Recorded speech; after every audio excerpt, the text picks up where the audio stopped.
All right, so we teach you the prisoner's dilemma because it's easy for us to step in the shoes of somebody like that, right? When I was in college, Locked Up Abroad was just starting. It was quite a popular show at the time. There's lots of examples that you could kind of pull from popular culture about that, right? But when we're really talking about game theory and dynamics and oligopolies, what we're really talking about is we're talking about limiting output. Right? We're talking about, are they going to limit output and behave like monopolists, or are they going to compete with each other, increasing the output and behave like perfectly competitive firms? If they both hold down their output, then they're going to share in $2,000 of abnormal economic profit split evenly.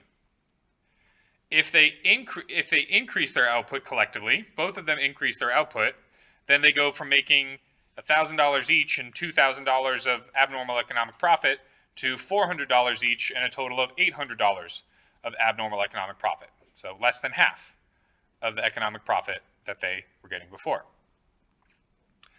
If one of them decides to hold down the output, but the other one decides to not cooperate and increase the output, then the firm that didn't cooperate benefits. They get $1,500. And the firm that holds their output down is going to get just $200. Again, we know that there is a symmetry here. So if the situation where firm A increases output, but B does not, A gets 1.5K, then that means the situation where B increases output, but firm A does not, B has to get 1.5K, and A has to get shafted with the $200. So once again, we're going to do the same kind of scenario that we did as last time, right? We're going to go ahead and we're going to say, well, what if I know that B is going to hold down their output? As A, what am I going to want to do? Am I going to want to hold down output myself and get $1,000? Or am I going to want to increase my output and get 1.5K? I'm going to want to increase my output and get 1.5K, right? So firm A is going to have a strategy, at least in this scenario, of increasing their output. So then we go to the other side and we say, well, what about when firm B increases their output? Firm A is going to choose between holding down their output, getting $200, or increasing their output and getting $400. They're going to go ahead and they're going to increase their output, get $400. Therefore, firm A has a dominant strategy of increasing their output.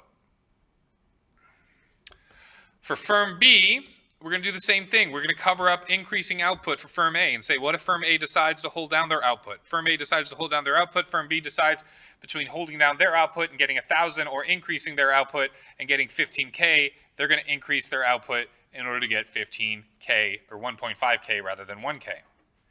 And then we do the other side of it. What if firm A decides to increase their output?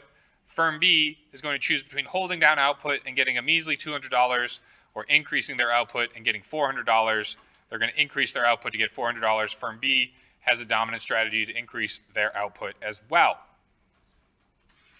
So just like before in the prisoner's dilemma, we have a Nash equilibrium here, but again, it's not because of the dominant strategy. So the way that we figure out where the Nash equilibrium is we just have to go square by square. Is this a Nash equilibrium? Is there a unilateral incentive for one of these firms to deviate from the strategy they chose, given that they've realized these payoffs? Yes, there is, right? Firm A would rather increase their output and get 1.5 instead of holding down their output and getting 1,000. So all it takes is one.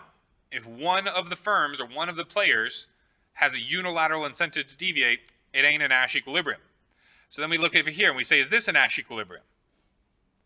Well, firm B doesn't have a unilateral incentive to deviate, right? They're making the most that they could possibly make here. They're making 1.5K. So firm B isn't going to go ahead and choose to hold down output rather than increase output and decrease their payoff from 1.5 to 1,000. But what about firm A? Firm A could change their strategy and go from holding down their output to increasing their output and go from 200 to 400. So firm A does have an incentive to deviate, and so this is not a Nash equilibrium either. We're going to look over here. Those of you that have picked up on it, you're like, oh, it's symmetrical. So if that corner one in the top right doesn't work. This one down here in the southwest is also not going to work. And you're correct, right? But let's walk through it ourselves. So if we're over here, firm A is increasing output, getting 1.5 thousand, they're not going to have an incentive to deviate and hold down their output and decrease to 1,000, right? So there's no incentive for firm A. But what about firm B? Firm B is making $200 right now. But if they deviated, they can make 400. So now we're talking about money. More is better than less, right? So firm B has an incentive to deviate. So this is also not a Nash equilibrium. So then we go, okay, is this one a Nash equilibrium? Geez, it's got to be one. And actually, there doesn't have to be one. That's the frustrating part. There can be more than one, and there doesn't have to be one. So Nash equilibria are a little weird like that. But this one, we can go ahead and say, okay, is there any incentive for firm B to deviate and go from getting $400 to $200? No, right? Firm B is not going to change their strategy from increasing output to holding down their output and go from 400 to 200. So then we say, is there any incentive for firm A to change their strategy from increasing output to holding down their output and going from 400 to 200? And the answer is no. And so, yes, this is our Nash equilibrium.